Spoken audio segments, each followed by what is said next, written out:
Umuvugizi TV. Ugwaruka bw'uru riko mu mwizero udasanzwe. Merci son excellence umujama w'urwaruka. Il fit un temps où la jeunesse burundaise portait des rêves lourds sur des épaules vides. Un temps où l'on nous disait travailler, innover, mais sans nous donner les moyens de construire, d'espérer, de transformer nos idées en réalité. Et puis, il est arrivé un homme fort, un homme de vision, un père du peuple, un véritable umujama w'urwaruka. Son Excellence, Monsieur le Président de la République, Evariste Ndayishimiye, vous avez sauvé la jeunesse burundaise.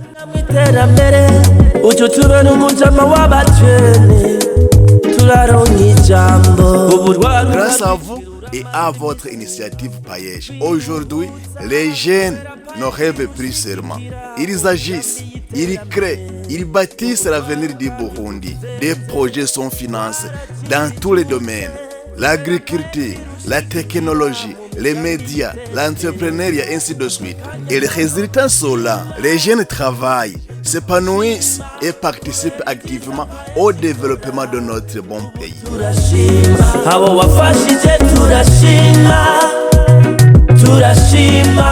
Pour les jeunes d'Umuvugizi Esfa TV, nous avons vu nos efforts récompensés par le financement du Payesh.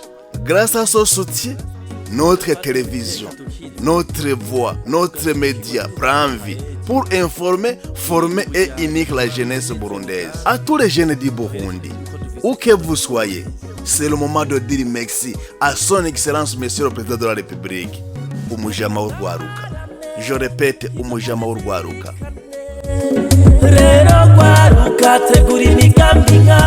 Exprimez votre reconnaissance à celui qui a placé la jeunesse au centre de sa gouvernance. Laissez un mot dans les commentaires pour dire merci à son Excellence umujama w'urwaruka. Nous vous saluons avec respect et fierté, Monsieur le Président. Que Dieu vous bénisse. Merci à son Excellence, grâce à vous, l'agence de communication Baravuga existe.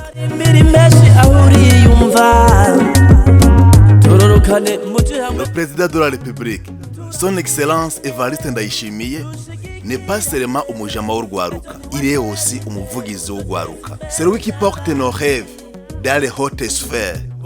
C'est lui qui parle pour nous, qui défend notre avenir, qui investit dans notre potentiel. Il ne nous observe pas de loin, il marche avec nous, parle pour nous, agit pour nous. Grâce à lui, des programmes comme le Payesh transforment les rêves des jeunes en entreprise, les idées en emploi, les talents en richesse.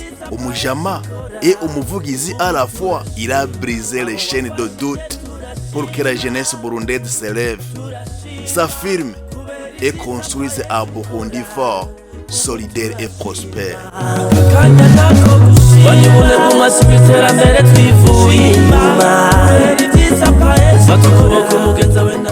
Il y a des rêves qui meurent en silence, non pas par manque d'idées, mais par absence de soutien. Pendant longtemps, nous jeunes créateurs, artistes, vidéastes, communicateurs, ainsi de suite, nous avions la voix, mais pas le micro. Nous avions le fait, mais pas la limite. Le talent, mais pas les moyens. Mais aujourd'hui, un homme fort, umujama w'urwaruka, a levé les yeux vers la jeunesse. Il nous a vus, il nous a écoutés, il a crié à nous. Son Excellence, Monsieur le Président de la République, Evariste Ndayishimiye, umujama w'urwaruka, vous avez osé briser les chaînes de l'oubli. Grâce à vous et à l'initiative Payesh, notre agence de communication Baravuga a pris la vie. Oui, Baravuga, il parle. Parce que vous nous avez donné la voix.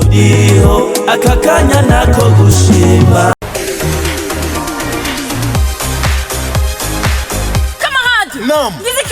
Acha blague. Nabuze studio d'enregistrement. Yemera ngaho Igitega ngo shobore gusohora indirimbo zanje Egome. zirimo ama gospel n'ama music profane. Yo Arida, Sabwe. shibuka muri studio Kamarade The Voice. Aha. Ijwi ry'umugenzi. Studio Kamahadi's voice. Ni studio y'amateka. Ego. Tinya technology y'uyu munsi. Wow.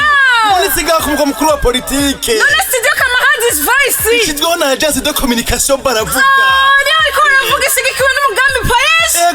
nyene hewe abantu bamaze kubona iyo studio uko yubatse ibikoresho bigezweho n'amaserivisi yayo hewe baguye igihumura gira neza kamarade iki nayahe amaserivisi ariko atangwa na studio kamarade is voice urambona hamwe bakoresha amapublicité ibiganiro bica kuri televiziyo n'ibindi yo abaririmbyi baririmba amagospel cyangwa izindi ndirimbo profane y'amakohale yo gukira kiliziya katolika n'ibindi mashengero bifuza gushyira impano zabo habona gusohora indirimbo zabo babala pele abasani n'ibikuta amatari y'ikiravuga wamengo ni muri studio y'umugenzi mama yangu uracujayo sasa hivi unazi rero ikibazo ni kimwe mu ntara zose bakamara kumbi studio yemera gutyo nimuze kuronka mu kwiza abantu tuzobahinyanyurira banyagitega mwavyumvise sangwa studio y'amateka Kamarade Voice ijwi ry'umugenzi yubatse ku buhinga bugezweho ihiganwa n'ayandi ma studio yo mu karere ka Afrika iri hagati mu gisagara ca Gitega muri quartier Magarama mu nyubako za Paroisse Saint François d'Assise ufite icyo mubaza canke mugomba gusaba rendez-vous akura kuri 68 58 74 66 na studio Kamarade Voice duteza imbere umuziki mu gihugu cacu. Kamarade Voice ijwi ry'umugenzi.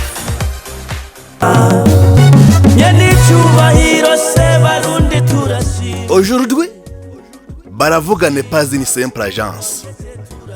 C'est un centre de vie, un espace d'expression, un creuset de talent. Voici ce que nous faisons grâce au soutien du paillage. Nous produisons des films, des séries, des clips et mettons à lumière le génie culturel burundais. Nous assurons des services de publicité, de marketing et de communication pour les entreprises locales. Nous formons des jeunes dans les métiers de l'image, du son, de l'écriture, de la scène. Nous avons lancé Umuvugizi SFA TV, notre média en ligne, pour que la jeunesse burundaise ait un espace pour informer, partager et rêver ensemble. Nous accompagnons des artistes, des acteurs, des journalistes en herbe. Nous faisons parler ceux qui étaient condamnés au silence. Tout cela a été possible parce que le président de la République y a créé. Merci au Mujama Urwaruka. Il a semé l'espoir et aujourd'hui les fruits poussent. Alors nous lançons un appel à tous les jeunes. Si vous aussi vous avez vu votre vie changer grâce au paillage, venez dans les commentaires. Dites un mot à son excellence, Mujama Urwaruka. Un mot de gratitude, un mot de bénédiction. À vous, Mujama Urwaruka, nous disons avec force, Murakoze. Et nous n'hésitons pas de prier pour vous. Nous ne pouvons pas aussi manquer de dire merci à toute l'équipe de paillage, ces héros de l'ombre qui travaillent jour et nuit au nom de Mujama Urwaruka. Vous ne regardez ni l'origine, ni les partis politiques, ni les relations. Vous regardez les idées, le potentiel, le courage de la jeunesse. Vous êtes proches de nous. Vous nous accompagnez pas à pas. Vous croyez à nos rêves. Nous prions pour vous, pour que votre flamme ne s'éteigne jamais. Que Dieu vous bénisse et vous garde.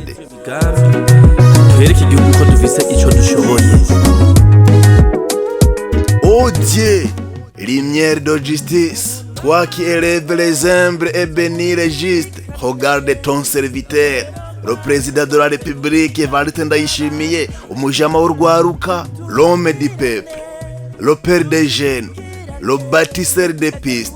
Bénis ses pas, fortifie sa main, éclaire son esprit pour guider notre destin.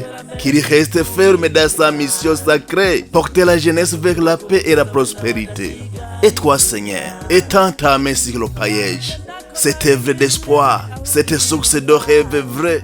Bénis chaque agent, chaque cœur engagé qui soutient nos projets sans jamais nous juger.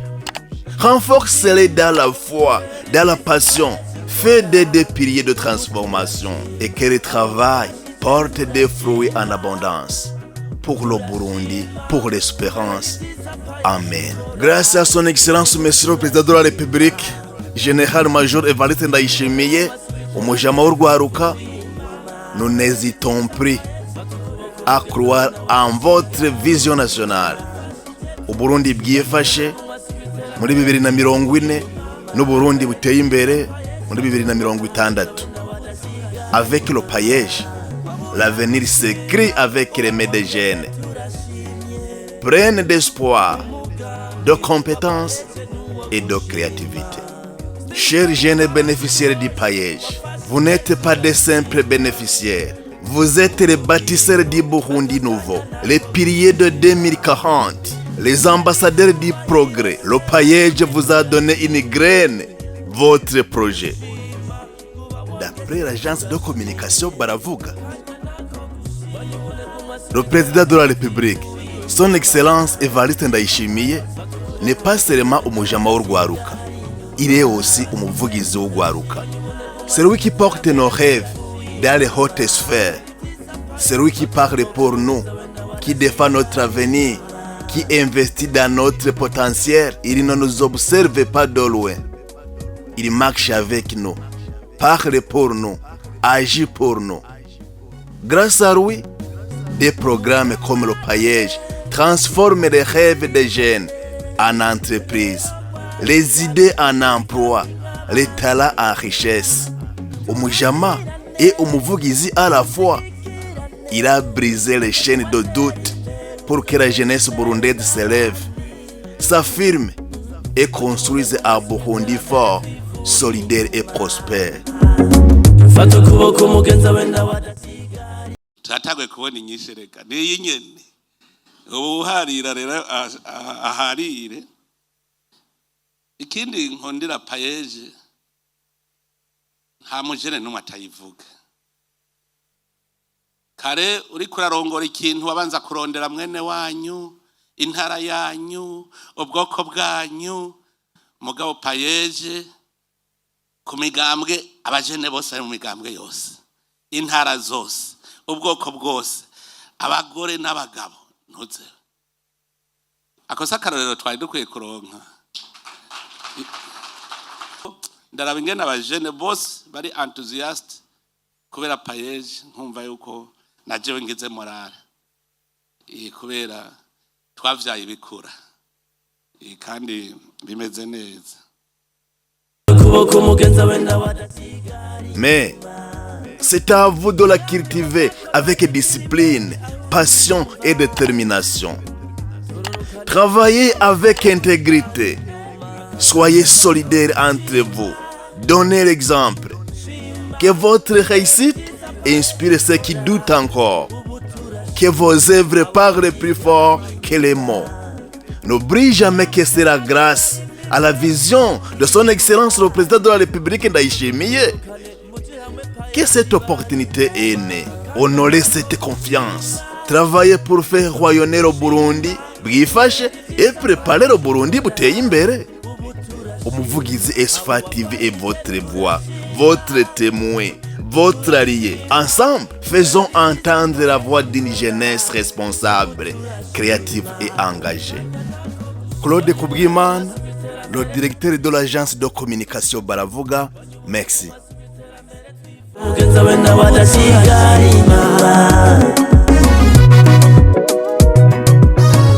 Rero ubwa mbere no kubashimira bikomeye cyane tubakeza ku butwari mwerekanye kuko umuhini mushasha utera amabavu mugamwebwe mwaragize amabavu ntimwaciye muheba gukora.